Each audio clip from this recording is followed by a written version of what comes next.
I'm Blake, 32 years old, standing in front of the Tribune building where I just won my third journalism award.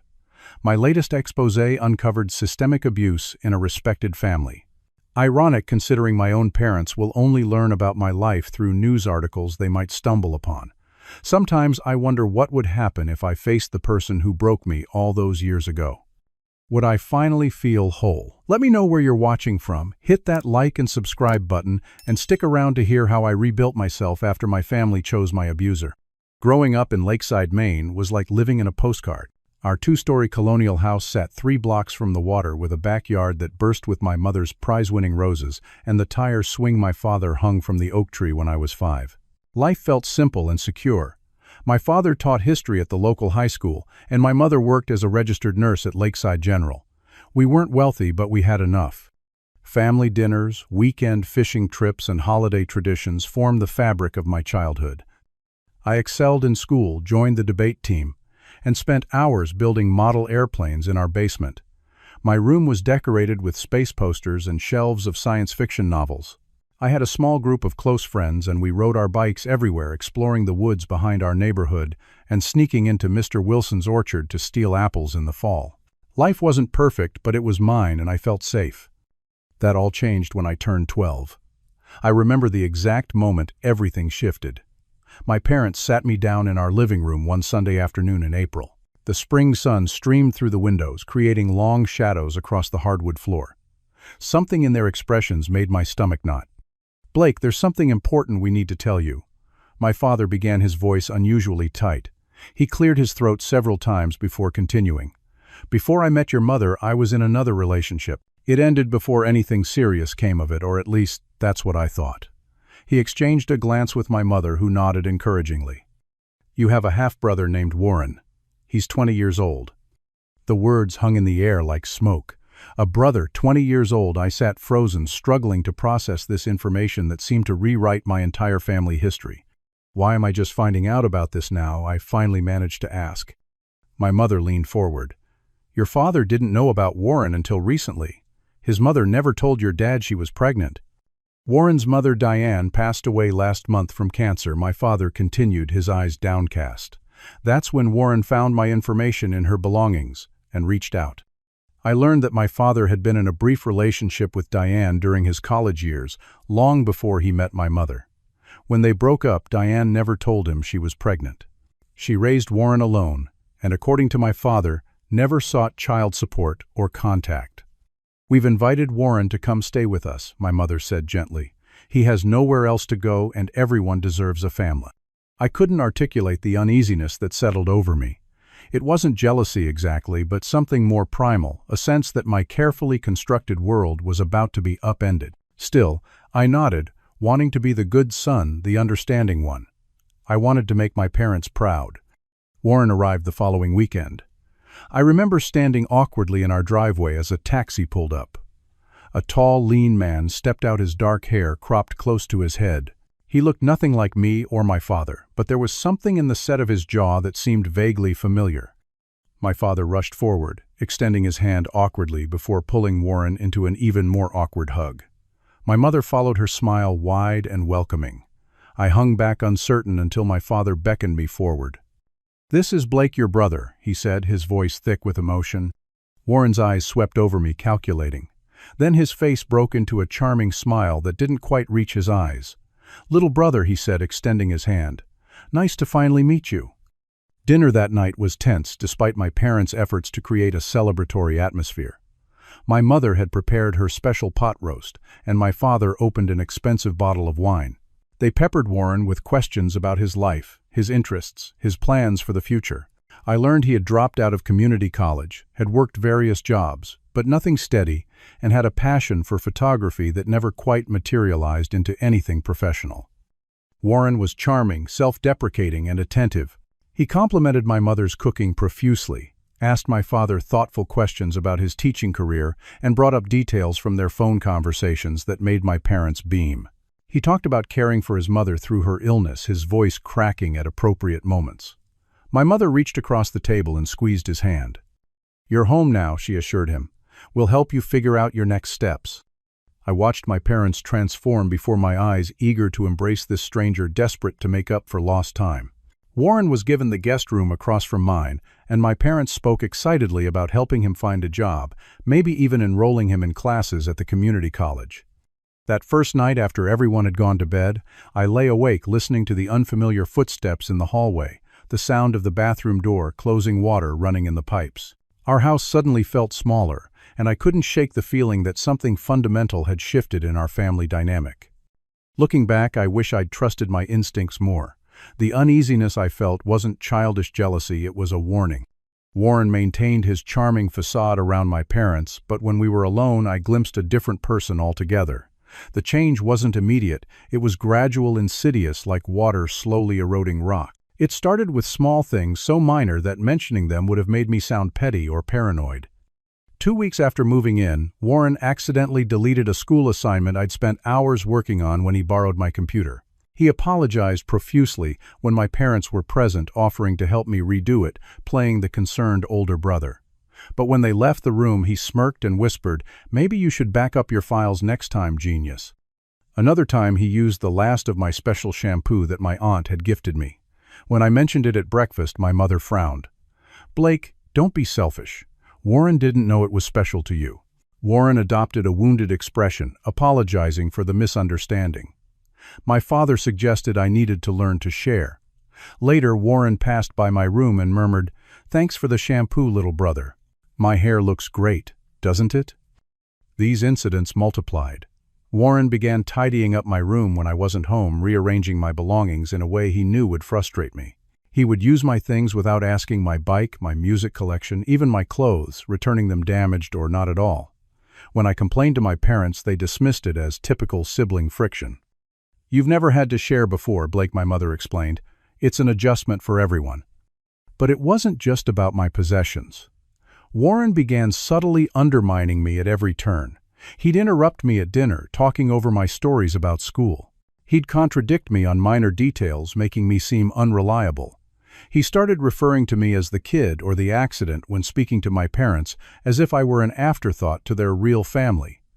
"I'm just teasing," he'd say when my mother would half-heartedly chide him. "Blake knows I love him. Don't you, little brother?" My father would laugh uncomfortably, and my mother would smile, relieved that the tension had broken. Neither of them seemed to notice how these interactions wore me down, how each joke chipped away at my sense of belonging in my own home. Warren's manipulations extended beyond our house. He began picking me up from school, occasionally arriving in front of my friends with an air of cool older brother. But once they were out of earshot, he'd criticize my choice of friends, my clothes, my interests. "You know they only hang out with you because your dad grades their papers right," he said once as we drove home. When I protested, he laughed. "Oh, come on. Look at you and look at them. You're not exactly in the same league." He began making comments about my appearance, pointing out my acne, my awkward growth, spurt my braces. "Just trying to help you improve," he'd say when I reacted.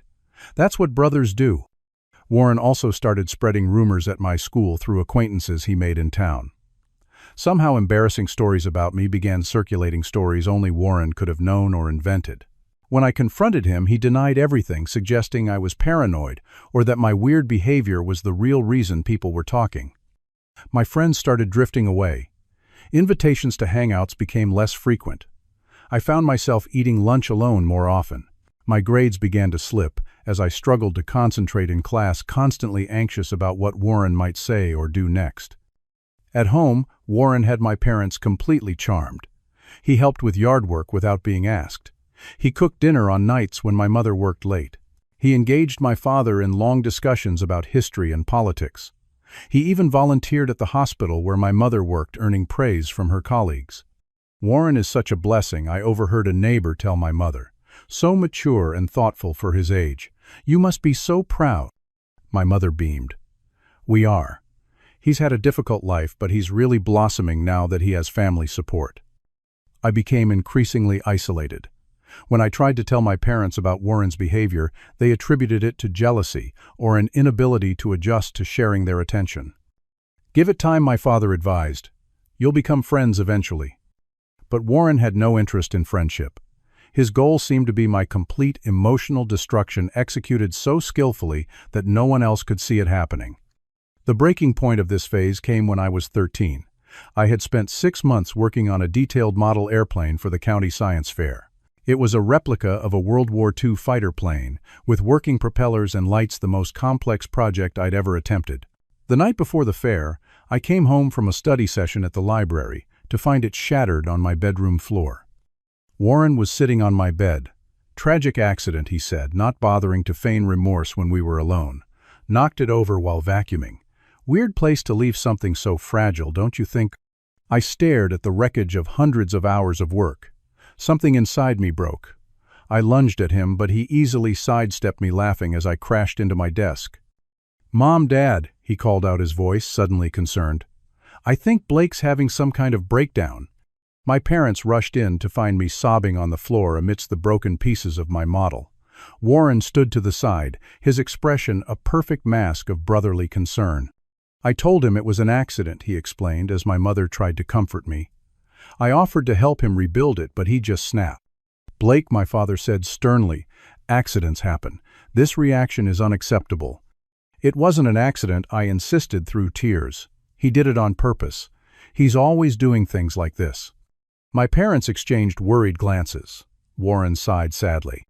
"I know he's upset," he told them, "but I've really been trying to connect with him. I think he's just sensitive about having to share you guys."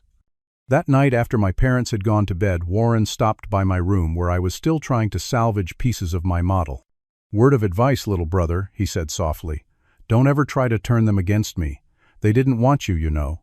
Dad told me you were an accident. Why do you think they were so happy to find me? I'm the son they always wanted." He closed my door gently, leaving me in darkness with his poison words seeping into my heart. By the time I turned 14, Warren had been living with us for 2 years and had firmly established his position in our family. At 22, he had finally secured a job at a local marketing firm, though he continued to live at home, claiming he needed to save money. My parents not only accepted this arrangement but encouraged it, happy to keep their newfound son close. What they didn't see was how Warren's behavior toward me had escalated from psychological manipulation to physical intimidation and abuse. It began with accidental physical contact, a shove while passing in the hallway, a door unintentionally closed on my fingers a foot extended to trip me when no one was looking. Each incident was plausibly deniable if I complained. "Blake is making up stories again," Warren would tell my parents with a concerned frown. "I'm worried about him." The first deliberate act of physical violence happened after I scored higher than Warren on an IQ test. My father had brought home from school as a fun family activity. Warren had bragged about his intelligence all evening. Sure, he would outperform everyone. When the results showed I had the highest score, he maintained his composure until my parents went to bed. Later that night, he cornered me in the bathroom, grabbing my arm and twisting until tears sprang to my eyes.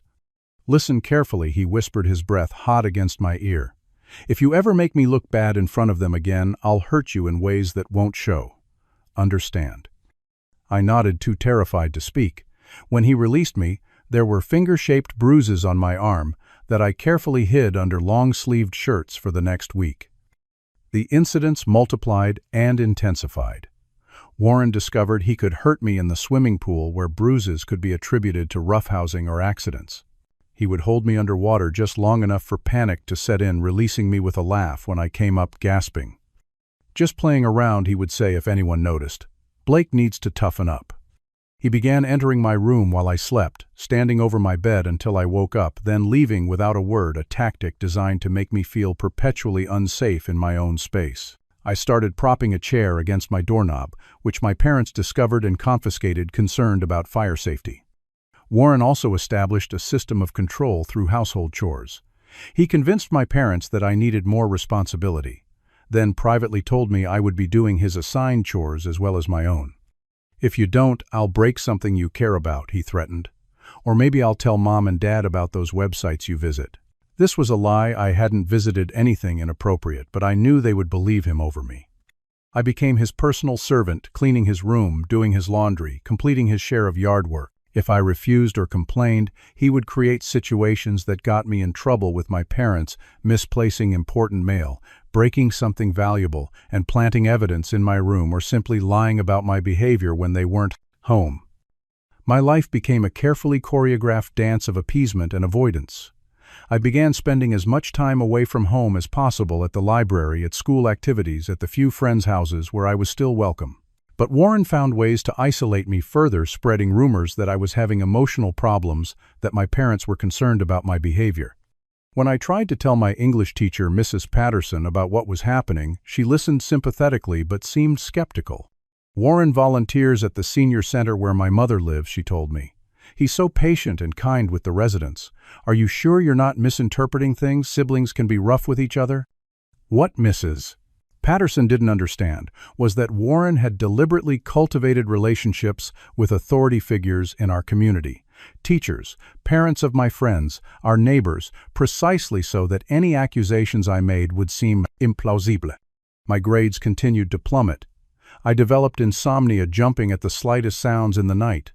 I lost weight as my appetite diminished. My once outgoing personality retreated behind a wall of silence and avoidance.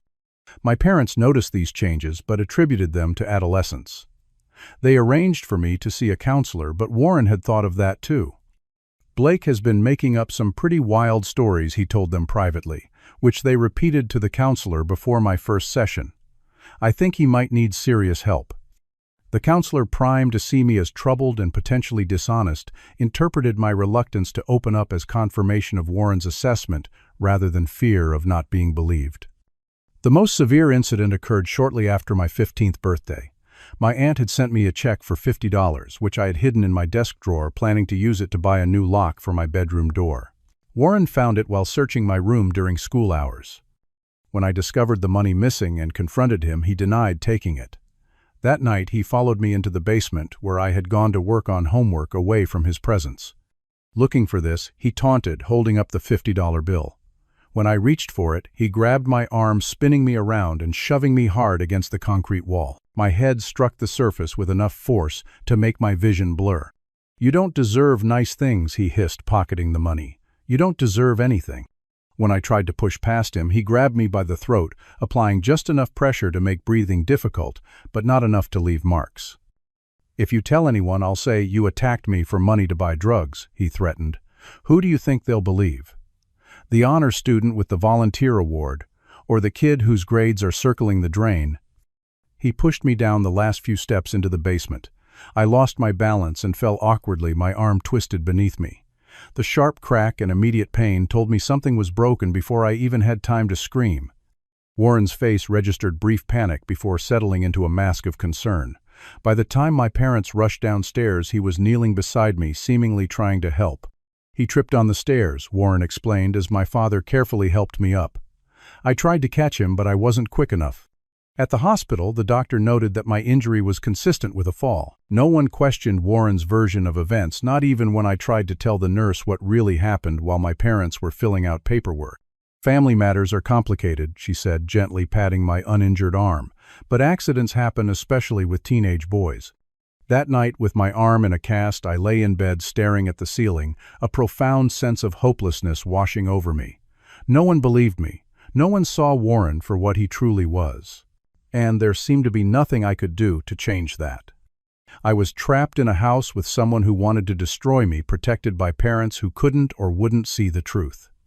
By 17, I had developed a strategy for survival.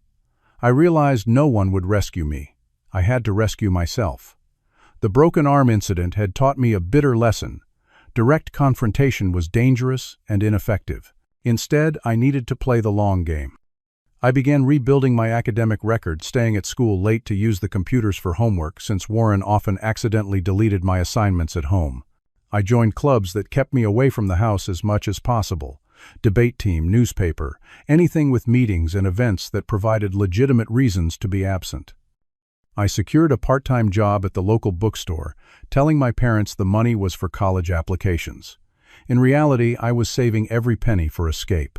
I opened a bank account my parents didn't know about, using the address of my one remaining close friend Darren for statements. I researched colleges far from Maine, focusing on those offering substantial scholarships. Warren grew suspicious of my extended absences, but couldn't openly object without revealing his true motives to my parents. Instead, he increased his psychological warfare, leaving threatening notes in my backpack, whispering promises of retribution when we passed in hallways, accidentally damaging my most valued possessions. "Planning something, little brother?" he asked one evening, cornering me in the kitchen.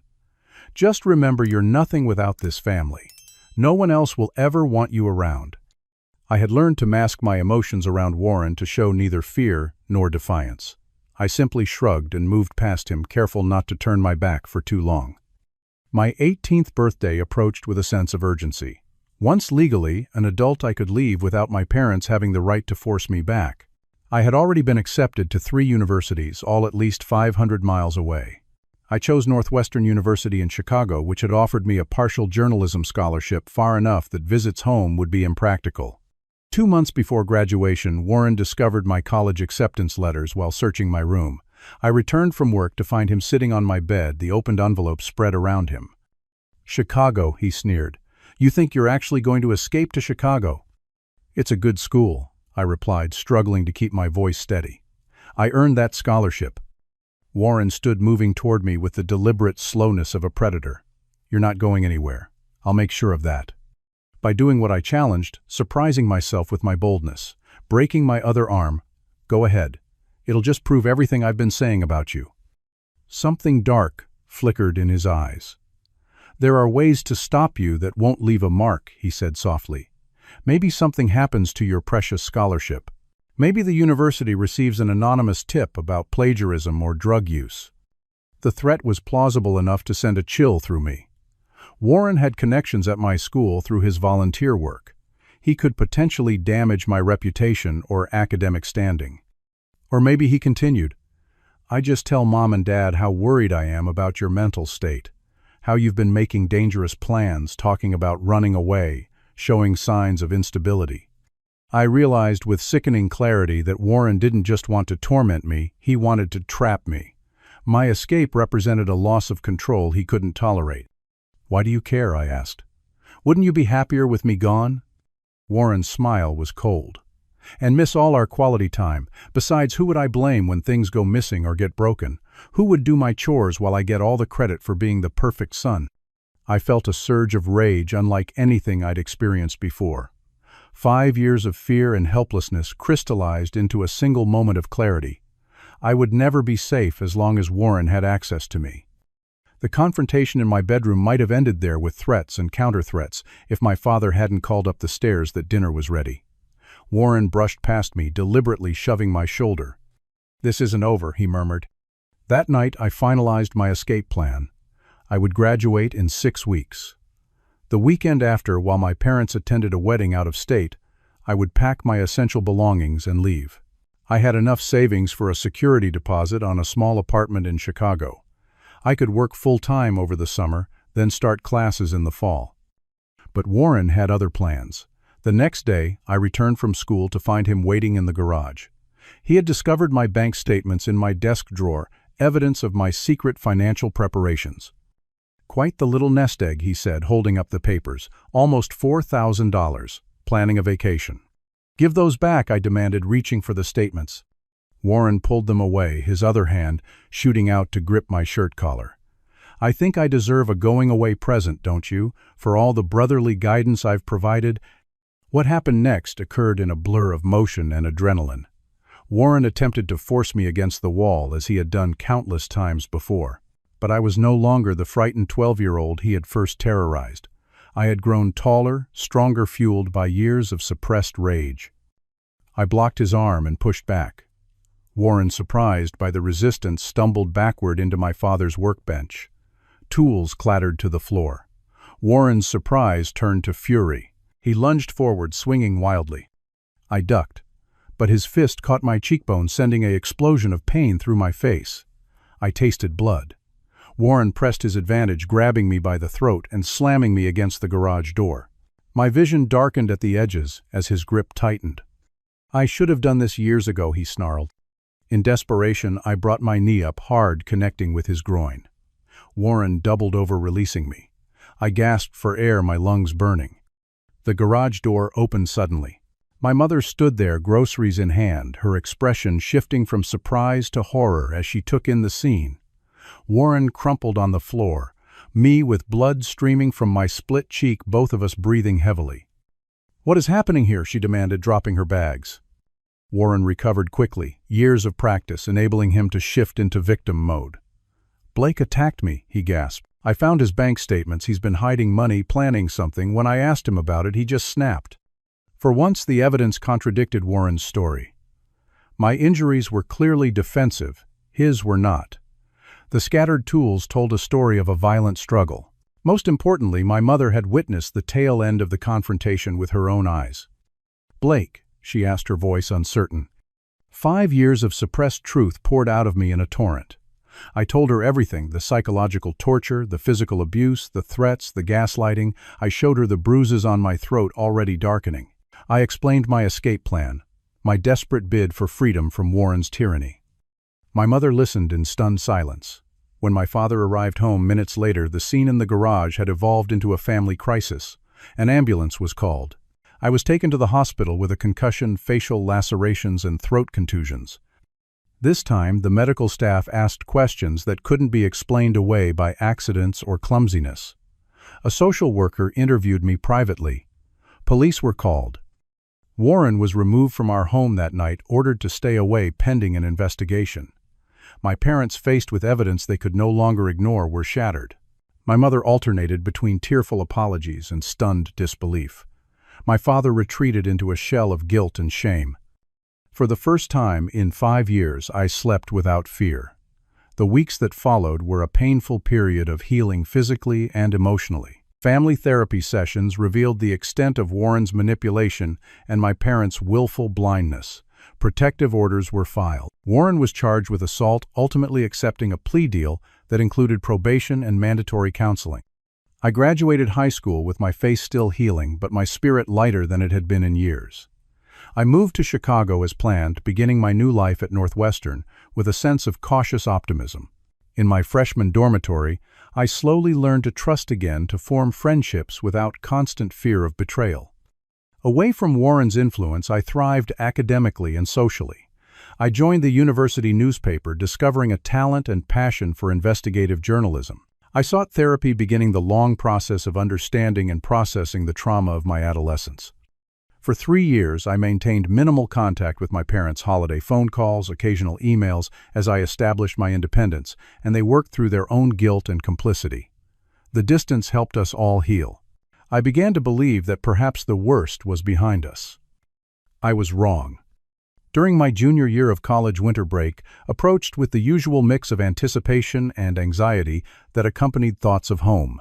I hadn't been back to Maine since leaving for Northwestern, claiming internship opportunities and summer classes as excuses to stay in Chicago. My parents had visited me once during freshman year, an awkward weekend of forced conversation and painful silences.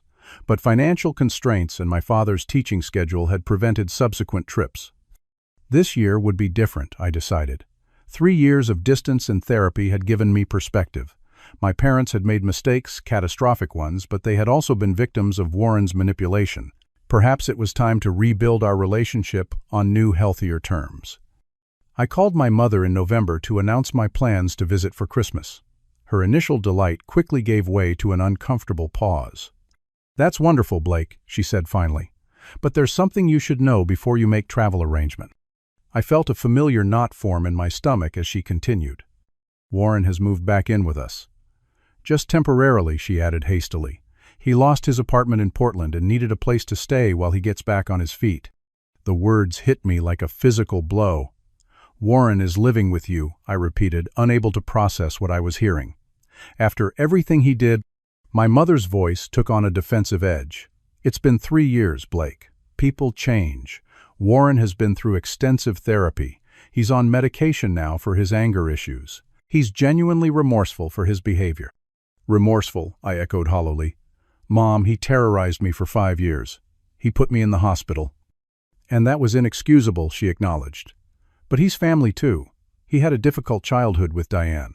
He never had proper guidance or support until he found us. The therapist helped us understand that his behavior, while terrible, came from a place of profound insecurity and abandonment issues."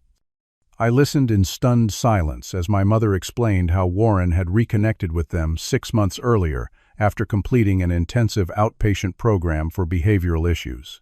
He had apologized, profusely taken full responsibility for his actions, and asked for a chance to make amends. "He's not the same person, Blake," my mother insisted. "He's working as a counselor at a youth center, now helping troubled teens. He volunteers at the hospital with me. Everyone comments on what a compassionate, patient man he is." The familiar narrative made my blood run cold. Warren was playing the same game, using the same tactics, presenting a perfect public image while hiding his true nature. Only now he had the added advantage of a redemption story. "Does he know I'm planning to visit?" I asked. "Yes," my mother admitted. "He actually suggested we invite you.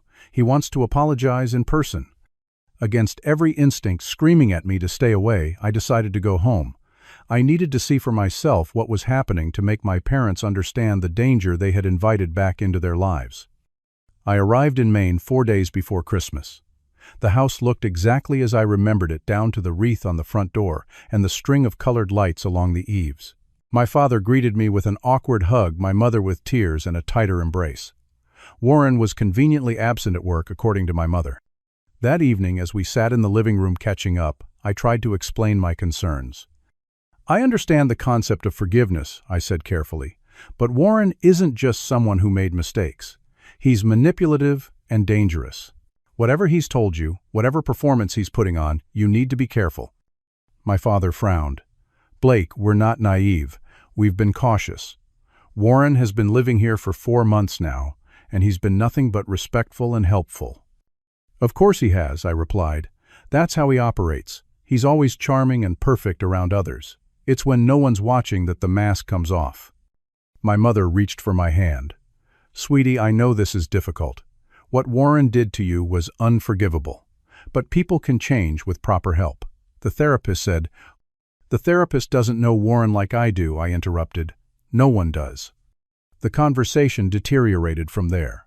My parents became increasingly defensive, interpreting my warnings as an unwillingness to allow for redemption or growth.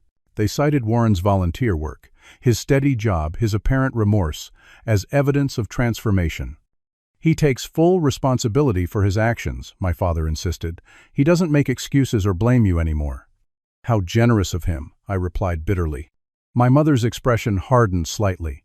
"We're not asking you to forget what happened. We're just asking you to consider that Warren has worked hard to change. Everyone deserves a second chance, Blake." "He had 5 years of chances," I said. 5 years of hurting me while you looked the other way." The words hung in the air between us.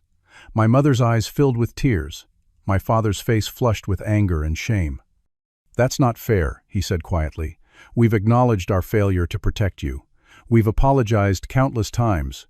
We've been in therapy too, trying to understand how we could have been so blind. But we can't change the past. We can only try to move forward." Before I could respond, the front door opened. Warren stepped into the entryway, stomping snow from his boots. He looked older, his face, leaner hair beginning to recede slightly at the temples. He wore a respectable wool coat and carried a briefcase, the perfect image of a young professional.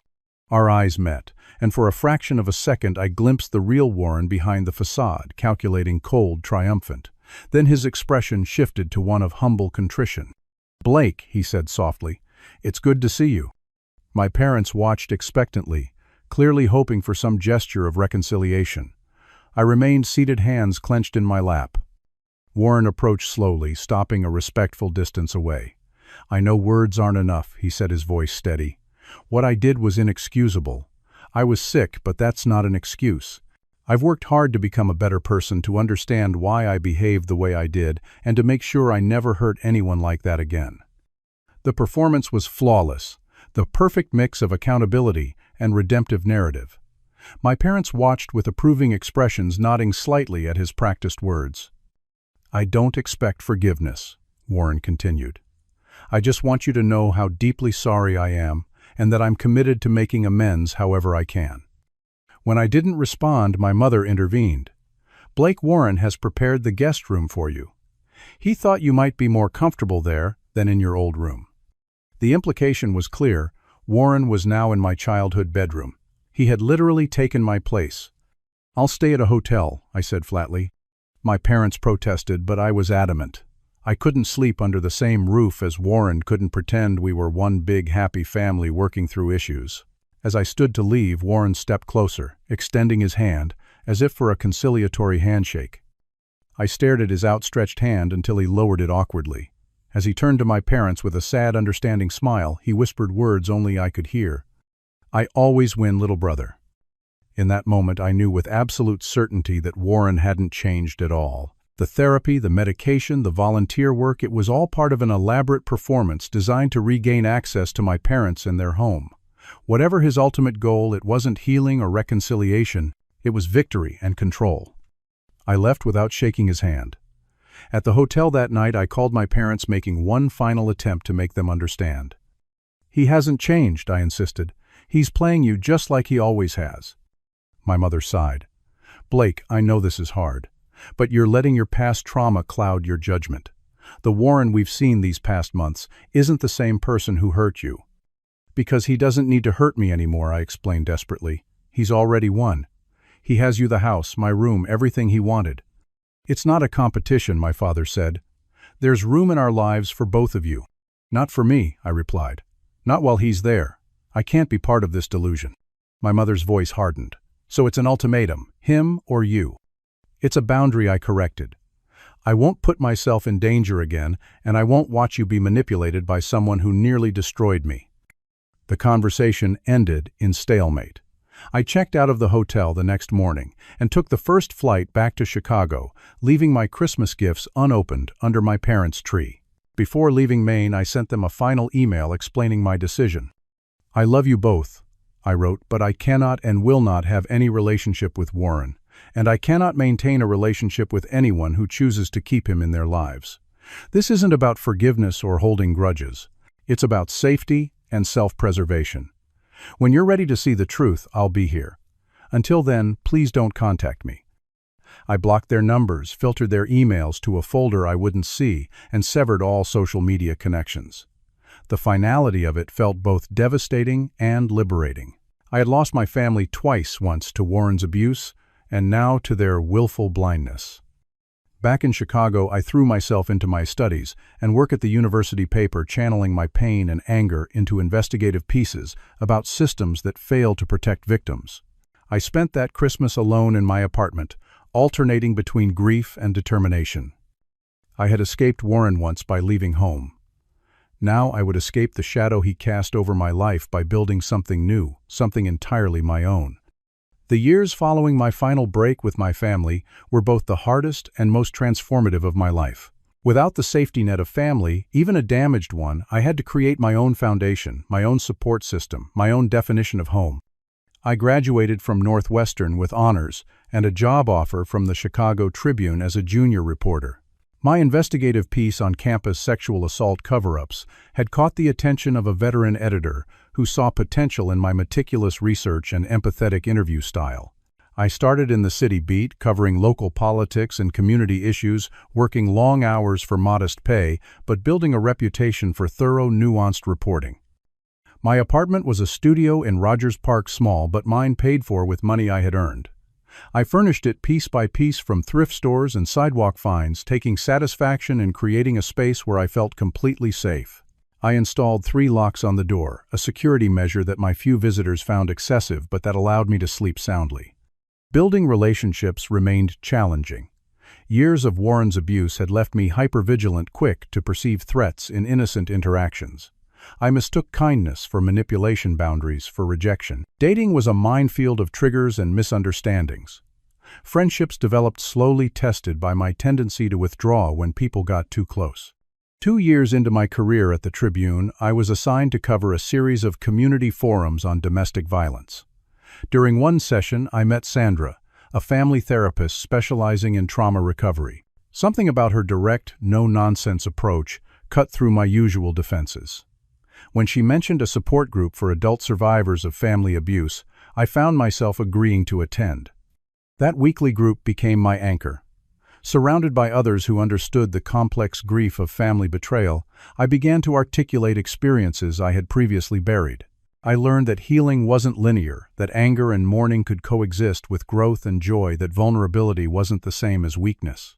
My career advanced as I channeled my personal understanding of trauma and recovery into my reporting. I developed a specialty in stories about systemic failures in protection systems, child welfare, domestic violence response, victim advocacy. My three-part series on failures in restraining order enforcement won a regional journalism award and prompted policy changes in the Chicago Police Department. Throughout these years, my parents attempted to re-establish contact. Birthday cards arrived at my office address, which I had never given them. Warren's doing no doubt a reminder that he could find me if he wanted to. Holiday voicemails accumulated in a folder I rarely accessed. Each message followed a similar pattern: expressions of love and concern, updates about their lives, always including Warren's latest achievements, invitations to reconcile on their terms. I never responded. There were moments of weakness, usually late at night or during holidays, when I would find my finger hovering over their number in my phone. The desire for family for the parents I had before Warren would become almost overwhelming. But then I would remember the look in Warren's eyes in our final encounter. The whispered threat and resolve would return. 5 years after our estrangement, I received an invitation to my father's retirement party. The envelope contained a handwritten note. "Warren will be out of town that weekend. Please come. We miss you." I considered it briefly before feeding the invitation into my paper shredder. 6 years out, my mother called my editor in desperation, after months of unanswered messages claiming a family emergency. When I returned the call from a blocked number prepared for news of illness or death, she admitted there was no emergency. She had simply hoped to hear my voice. The manipulation, however well-intentioned, confirmed I had made the right decision in maintaining distance. 7 years after cutting contact, I won my first national award for a series exposing a network of unlicensed group homes where children had suffered years of documented abuse while state agencies failed to intervene. The investigation had taken 18 months, involving dozens of interviews with survivors and thousands of pages of documents obtained through Freedom of Information Act requests. At the award ceremony in New York, I scanned the audience reflexively, half expecting to see my parents, despite not having invited them. They weren't there, of course, but I later discovered they had watched the live stream. My mother sent a congratulatory email that managed to both express pride in my achievement and subtly chastise me for my continued absence. Warren watched too. He said, "Your speech was powerful. He's always believed in your talent." The mention of Warren still had the power to turn my stomach, but less so than before. He was becoming abstract in my mind, a malevolent force rather than a flesh-and-blood threat. My therapist suggested this was progress, a sign that he no longer occupied the center of my emotional universe. As my professional reputation grew, so did my personal support network. Sandra from the support group became a close friend, and eventually a godmother to my daughter Eliza, born 8 years after I left Maine. Eliza's mother, Catherine, was an emergency room doctor I had met while researching a story on hospital responses to domestic violence. Our relationship developed slowly, built on a foundation of radical honesty about our pasts and careful attention to each other's boundaries. Catherine had her own history of family dysfunction, though different from mine. She understood my hypervigilance around Eliza's safety, my insistence on background checks for babysitters, my panic when school pickup was even 5 minutes late. Together we worked to create the secure family environment neither of us had experienced consistently as children. When Catherine proposed after 3 years together, she did so with a promise. "Your past doesn't scare me. Your boundaries don't frustrate me. I'm not trying to fix you. I'm committed to growing with you." We married in a small ceremony at the Botanical Gardens, surrounded by friends who had become family. No blood relatives attended. Catherine's parents had died years earlier. Mine remained behind the wall I had built to protect myself from Warren's influence. The Chicago Tribune promoted me to senior investigative reporter, allowing me to select my own projects and mentor younger journalists. I chose to focus on stories that gave voice to those who had been silenced by systems designed to protect the powerful rather than the vulnerable. My second national award came for an investigation into how family courts frequently awarded custody to documented abusers due to systemic biases and insufficient training in trauma dynamics. The piece featured anonymous interviews with judges, social workers, and victims, exposing the gap between legal theory and harmful practice. After the article's publication, I received an email from my father, the first direct communication in years, that didn't attempt to persuade me to reconcile. Instead, he simply wrote, "I see what you're doing. I understand why now. I'm sorry I didn't listen when it mattered most. I read the message several times but never replied. Some bridges once burned cannot and should not be rebuilt. As my 10th year of estrangement approached, I learned through a former high school classmate that Warren had been arrested for financial misconduct at the youth center where he worked. According to local news reports, he had embezzled nearly $200,000 over several years, using his position of trust to access accounts meant for programming. The investigation had uncovered evidence that he had similarly defrauded 2 previous employers. The news brought no satisfaction, only a grim validation of what I had always known. Warren's rehabilitation had been another performance, another mask concealing his true nature. I wondered how my parents were coping with this evidence that their faith in him had been misplaced, whether they were finally seeing what I had tried to show them a decade earlier. I didn't reach out to find out. Whatever reckoning they were having with reality was their journey now, not mine. I had built my life without them brick by careful brick. I had found purpose in my work, love in my marriage, joy in my daughter, and healing in my chosen community. At 32, standing in front of the Tribune building after winning my 3rd major award, I sometimes wondered what would happen if I came face to face with Warren again. Would I still feel fear, rage? Or would I simply see a pathetic man whose power over me had been entirely severed by my refusal to remain his victim? I hoped never to find out. The life I had built was too precious to risk contamination by the poison of the past. My parents would continue to see glimpses of me through news articles and professional achievements. Warren would know I had succeeded despite his best efforts to destroy me. And I would continue forward telling stories that mattered, giving voice to the voiceless, and creating the safe home I had always deserved. The call came on a Tuesday afternoon in October.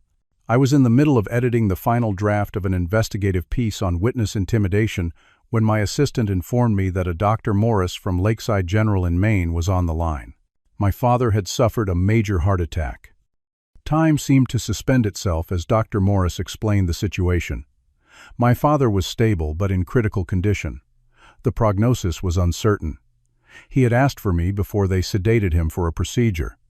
"Would you like us to tell him you're coming?" the doctor asked gently.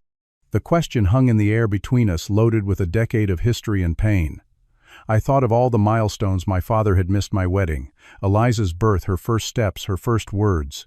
I thought of the years of silence, of unanswered boundaries, of choosing Warren over my safety. I also thought of my father's face the last time I saw him, the confusion, the hurt, the stubborn belief that he could have both sons in his life without consequences. Had a decade provided the clarity that my words could not? "I'll be there tomorrow," I finally replied. "But I have one condition. Warren cannot be present at the hospital during my visit." Dr. Morris seemed to understand immediately. "I'll make a note in your father's file. The hospital can enforce visitor restrictions for patient welfare." I hung up and sat motionless at my desk, waiting for the familiar surge of anxiety that accompanied any thought of returning to Maine. It came, but muted, manageable. 10 years of therapy, of building a secure life, of processing my trauma, had given me tools I didn't have during my last attempt to return home. Catherine supported my decision without reservation. "You're not going for them," she reminded me as I packed an overnight bag. "You're going for you to say whatever you need to say." Eliza, now 7, wrapped her arms around my legs. "Tell Grandpa I hope he feels better," she said. She knew of my parents only through carefully edited stories of my childhood, the complicated truth waiting for when she was old enough to understand. The flight to Portland felt like traveling backward in time. Each mile closer to Lakeside contracted my chest, a little more awakened old vigilance patterns. I rented a car at the airport, driving the familiar route to the hospital where my mother had once worked, where Warren had once volunteered to build his facade of benevolence. Security met me at the hospital entrance, another precaution arranged by Dr. Morris. The staff had been briefed. Warren's photo was at the reception desk. I felt simultaneously grateful for the protection and ashamed at needing it even now. My father looked small in the hospital bed, diminished by illness and age, in a way I wasn't prepared for. His hair had gone completely white, his face mapped with lines I didn't recognize. Monitors beeped steadily beside him, IV lines snaking into his arms. My mother sat beside him, her back to the door. She turned at the sound of my footsteps, her expression transforming from exhaustion to disbelief to cautious joy. "Blake," she whispered, rising unsteadily. "You came." I nodded, maintaining distance. "How is he?" "Stable. The procedure went well, but there was significant damage." Her eyes never left my face, drinking in the changes a decade had wrought. "You look good, healthy." I confirmed. "Is Warren here?" Her expression tightened slightly. "No, he's at the house. I told him you were coming." "And?" She sighed, shoulders slumping. "And he left. Said he'd stay with a friend until you're gone." Whether this was respect for my boundary or simply tactical retreat, I couldn't know. Either way, his absence allowed me to approach my father's bedside. My father's eyes fluttered open as I sat in the chair my mother vacated. Recognition dawned slowly, then fully. His hand reached for mine with surprising strength. "Blake," he whispered, voice raspy from intubation. "My boy." Something in his gaze was different, a clarity I hadn't seen during our last encounter, an absence of the defensive shield that had always risen when Warren was discussed. "He's gone," my father said, seeming to read my thoughts. "Left 6 months ago after the arrest." My mother made a small, distressed sound from the corner of the room. I was wrong. My father continued each word clearly, an effort. "So wrong. About everything. About him. About what he did to you." I sat very still, absorbing words I had once desperately needed to hear, words that came a decade too late. "The investigators found things," he continued. "In his room. In our house. Evidence of other manipulations. Other victims." He closed his eyes briefly, pain crossing his features that had nothing to do with his heart. "He kept trophies, journals, detailed accounts of what he did to you, how he planned it, how he enjoyed it." My mother was crying silently now, hands pressed to her mouth. I realized with a strange detachment that this was the first time they had ever acknowledged the full reality of what Warren had done, not as mistakes or misunderstandings or symptoms of mental illness, but as deliberate, calculated cruelty. "I don't expect forgiveness," my father said, echoing Warren's words from our last meeting, but with genuine remorse rather than performance. "But I need you to know that I understand now. I see what I refused to see then." I sat with him for hours as he drifted in and out of sleep. We talked little, there was too much to say, and too much that could never be undone. My mother kept her distance, sensing perhaps that her continued defense of Warren, until the evidence became incontrovertible, had damaged our relationship beyond what this single visit could repair. As evening approached, I prepared to leave for my hotel. "Will you come back tomorrow?" my father asked, vulnerability naked in his voice. "Yes," I promised. "But not to reconnect or rebuild, to make peace with what happened and then continue my life." He nodded, understanding the boundary. "You have a family now, children." I showed him a photo of Catherine and Eliza. He studied it with tears gathering in his eyes, but didn't ask to meet them, recognizing that some privileges were permanently forfeited by his past choices. Back at my hotel, I called Catherine, the sound of her voice, and Eliza's chatter in the background, centering me, reminding me where home truly was. The next day, I returned to the hospital for a final visit. My father was stronger, sitting up slightly. My mother was absent, giving us space. "I want you to know something," I told him. "I'm not here because I've been carrying this wound around for 10 years, unable to move on. I'm here because I've built a life strong enough to withstand revisiting the past without being destroyed by it." My father nodded slowly. "I see that strength in you. I always did, even when I failed to protect it." We talked about my work, my investigations into systems that fail vulnerable people. He told me he had followed my career through articles online, had kept a file of my publications, had watched from afar, as I transformed my trauma into purpose. "You're doing important work," he said. "Giving voice to people who aren't heard. Like you weren't heard." It was the most complete understanding he had ever shown of my experience and my choices. When it was time to leave, I shook his hand formally, a gesture that acknowledged our biological connection while respecting the boundaries of our relationship. "I don't hate you," I told him, the closest I could come to absolution. "I stopped hating you years ago. It took too much energy that I needed for healing." His eyes filled with tears. "That's more than I deserve." As I turned to go, he called after me. "Blake Warren doesn't know where you are now. I made sure of that. The things he kept, the plans he had, they're all with the police. He won't hurt anyone else." It was a small offering, but perhaps the most meaningful he could make, a belated attempt to protect me when protection still mattered. I left Maine the next morning and returned to Chicago, to Catherine and Eliza, to my chosen family, and the life I had built from the ashes of what Warren had tried to destroy. I didn't look back. 2 weeks later, I published my most personal investigation yet, a detailed examination of how family systems enable and protect abusers through denial, minimization, and misplaced loyalty. I interviewed psychologists, family court judges, adult survivors, and parents who had failed to protect their children. I did not include my own story explicitly, but its influence was evident in every carefully chosen question, every compassionate analysis. The response was overwhelming. Messages poured in from readers who recognized their own experiences in the article, who felt validated, and seen, who found courage to establish boundaries or seek help. The piece was picked up by national outlets, sparking discussions about family accountability and the insidious nature of psychological abuse. My editor called it career-defining work. Catherine recognized it for what it truly was: the final transformation of my personal pain into public purpose, the reclamation of my narrative on my own terms. The profound lesson I learned through this journey wasn't about forgiveness or reconciliation. It wasn't even about the importance of being believed, though that matters deeply. It was about the power of defining family, not by blood or obligation, but by safety, respect, and love, freely given. True family protects you from harm rather than inviting it into your home. True family respects your boundaries rather than dismissing them as inconvenient. True family believes you when you speak your truth, especially when that truth is difficult to hear. I built such a family piece by careful piece. I created the safe home I had been denied as a child. I found work that matters, love that heals, and purpose that transcends trauma. Some wounds never fully heal.